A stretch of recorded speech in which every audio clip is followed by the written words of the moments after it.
Hello, everyone. My name is Svetlana Loza. I am working at the Alfred Wegener Institute, and today I would like to present you a feasibility study on possibility to improve the prediction of the sea ice and ocean state by assimilating sea ice and ocean data observation into a couple ocean atmosphere model and plus nudging additionally the wind, at least on a large scale.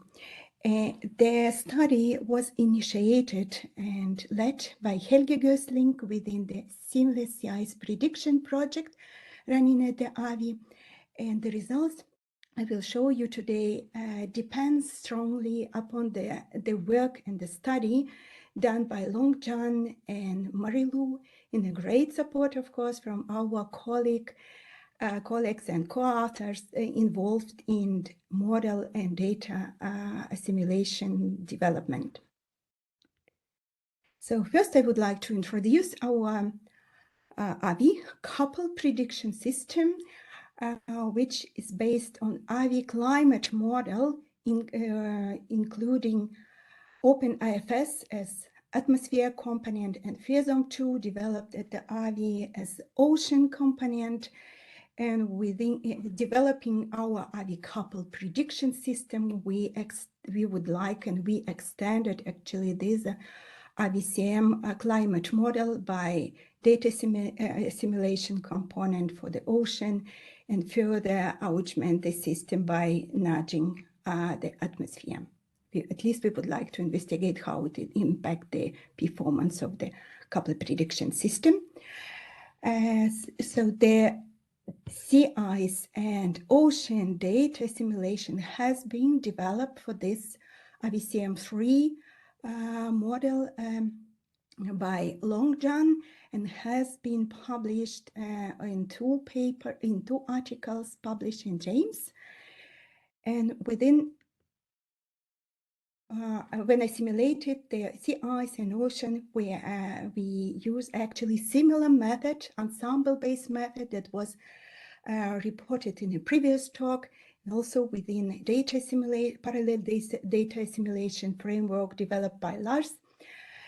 And within the study that Longjiang has been presenting in the articles, a number of data sets has been already assimilated within the system. So sea ice concentration, sea ice thickness, sea ice drift, sea surface height, temperature and salinity as surface information as a profile. And this version of the AVI couple prediction system was actually already well validated by Longjiang. For example, I show here just, can you see my cursors? Yeah, I hope. So as an example, I show you the validation or evaluation of the sea ice concentrations against NOAA and SID, Sea Climate Data Record Observations, which were actually independent information for the developed system. And they presented are the root mean square estimates of the sea ice, simulated sea ice concentration for this observation. And there you see the performance is quite well as well. The system was evaluated in the context of the special predictability score and evaluated against the OSI-ZAF climatology forecast. And if you see on this score, with the changing with the leading time, it's performed quite well, but still the AVI climate couple prediction system forecasting skills are limited by the random weather. So the atmosphere still remains chaotic, even being coupled to a more inertial ocean body. And the chaoticity of the system is well illustrated here by the graphs of Helge Goessling, and illustrate that Unfortunately, over the time period, the atmosphere state deviate and diverge quite fast and could misrepresent the very important events, the observed events. And as a natural kind of method, it's just to try to constrain additionally the atmosphere. And we use one of the simplest method. It's the nudging. So, but the nudging within the open IFS module is very convenient because the system is spectrally based, and you could easily constrain just particular scales of the variability you would like to constrain. In our case, we will constrain the wing on a very large scales. The work, a lot of work has been done by Marylou, Athanase. She looked at the nudging on the system augmented by wind nudging, and tried to find the right setting to better reproduce, for instance, the Arctic. It's the area of our interest within the project. And the main results of the wind nudging with our system were that nudging the large-scale circulation improved sea ice variability, at least in comparison with the Cryosat-2 ESMOS data observation. The correlation was about from 0.4, 0.9. However, it was found a 2-meter temperature cold bias, which led to overestimation of sea ice thickness and sea ice extent. Nevertheless, since the study already showed that variability of the sea ice and especially sea ice drift was improved, we tried to combine assimilation of the sea ice and ocean data with the constraining and nudging the atmosphere. What we would expect, it's the more accurate representation of the large-scale atmospheric circulation that would improve simulated variability of the ocean and sea ice, that in the data assimilation context would lead, for instance, to decrease data assimilation analysis increment, and further would lead to improved prediction skill on the longer time scales.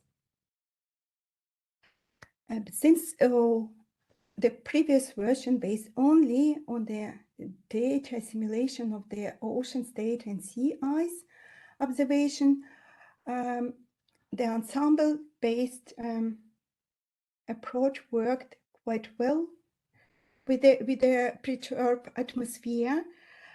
Here, by additionally constraining atmospheric state, we can reduce possible spread of the ensemble, and we should introduce slightly inflation the model covariances. That what was additionally done in our experiment.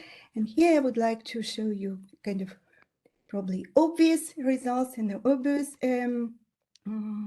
on the nudging the wind. It's here you could see the sea ice drift as observed,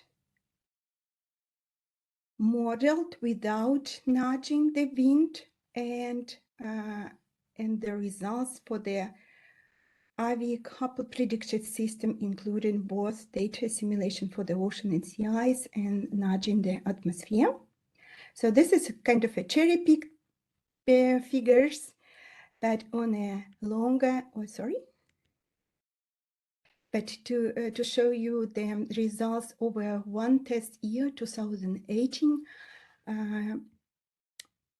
you could see the 3 panels actually showing the results for the different components of the sea ice drift. So U and V evaluated against the observation, and you could see the correlation coefficients over the year of interest. And for comparison, I show here the same statistics, but for one of the, as an example, for V component, but you see that correlations is very, very low in the normal setup without nudging, and improved up to the value 0.9, and for the experiment with nudging. And this slides depicts the annual mean absolute deviation of our simulated drift velocity, sea ice drift velocity against the observation, again on a yearly 2018 basis, but we are looking at the performance of 24-hour forecast. With nudging, the statistical criteria is much less, that show also the improvement of the system performance. At the same time, we improved the statistic, but on a cost of much less data assimilation increment. Again, the results to the left correspond to the annual mean absolute estimates of the data assimilation increment obtained with nudging, while the results obtained without nudging, the panel to the left. The data assimilation increment has been decreased also for other sea ice components, sea ice concentration and sea ice thickness. Here you can see the example for a particular date on 21st of March 2018, and again to the left the results with nudging and against the results without nudging to the right. And over the year, again, you see that the annual mean absolute estimates are less in the case with nudging in comparison with the case without nudging. Same valid for sea ice thickness data assimilation increment. At the same time, the performance of the 24 hours forecast of sea ice concentration in both cases are similar. But for the sea ice thickness 24-hour forecast on a yearly basis, we have slightly worse performance in that area that actually corresponds to the cold bias, to temperature bias in the system, with nudging the winds, but without assimilation sea ice and ocean data. So, just in perspective for a bit longer forecast, I show again the result for the sea ice drift velocity, but as scatter plots showing the agreement between forecasted sea ice drift velocity with the observed one. But here the scatter plot are done for the 3-day mean of 24 hours forecast in case of running the system with nudging the large-scale atmospheric circulation and without. And the lower panel, actually the skill with nudging, and the lower panel showed 3J mean prediction skills for the case when you stop doing any data simulation and constraint of the atmosphere in one particular day and run the system freely for 3 days. See that the system keep good performance for at least on the synoptic scales. So augmenting, so let me to summarize and conclude that augmenting our RV coupled prediction system by data simulation of the sea ice and ocean observation, and additionally by nudging the atmosphere large-scale circulation, we, as expected, were able to represent the large scale of atmosphere circulation a bit more accurate, that allowed us to improve the simulated variability of the ocean and sea ice, decrease the analysis increment within the data simulation phases when we assimilated sea ice and ocean observation, and lead to improved at least sea ice drift on the synoptic timescales. But of course, a more thorough evaluation should be done on a longer for the longer time period. So we will consider, as the studies published by Longjiang, the time period from 2002 extended till present time. But still kind of few things remain to do. It's kind of try to address this atmospheric cold bias, and also worked on them further on the data simulation method, trying to account for multivariate covariances under non-linearity and non-Gaussianity of the sea ice properties and error statistics. Thank you. I think I will stop here, and thanks a lot for your attention. Oops. Thank you very much, Svetlana. It's an excellent talk, a very interesting topic indeed. So there's already a question in the U part. So I'm going to read the question. Mm-hmm. So the first question comes from Phil Brown from ECMWF. He says it's very interesting result. It seems you have shown you need well-constrained wind over the sea ice to get a good performance. I wonder if you have looked at this, where are you in uncoupled model? For example, using offline atmospheric forcing. For example, would you using L5 wind need to be adjusted too? Mm-hmm. Does that make sense?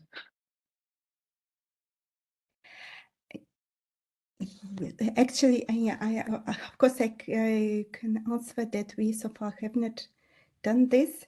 There were studies done in also at our institute by assimilated sea ice with just FISOM or MIT GCM model. And that time, of course, we use the forcing, but not terrified. But I cannot say whether we actually could. We have not done exactly the same experiment that was just suggested. Yeah. Thank you. Yeah, and I also reckon it's interesting because you're already assimilating mutable variable within the sea ice itself. If you have a well better constrained atmosphere, then it'll be interesting to see the impact. Oh, actually, I have. You know, in the framework of just, for instance, ocean model, yeah, we do not have this chaoticity given by the atmosphere. It's why actually when we came to the coupled version, that we had to additionally constrain the atmosphere, since it's due to this. So I've been so sensitive to the initial states. They was quite fast. Yeah. Thank you. And the second question from Lars, and actually the same question from me. I have a similar question. So could you clarify why you prefer the nudging over doing an ensemble DA in the atmosphere compatible with what you do already in the ocean? So why not just doing an ensemble coupled DA instead of doing a nudging in the atmosphere? No, we do the ensemble, of course, we do the ensemble of coupled model, ocean and atmosphere, but included only data assimilation of the ocean and sea ice. Of course, at our institute, it's easy to develop this part, but of course, to assimilate in a more sophisticated way the atmospheric information, I think we do not have enough probably capability currently at our group at least.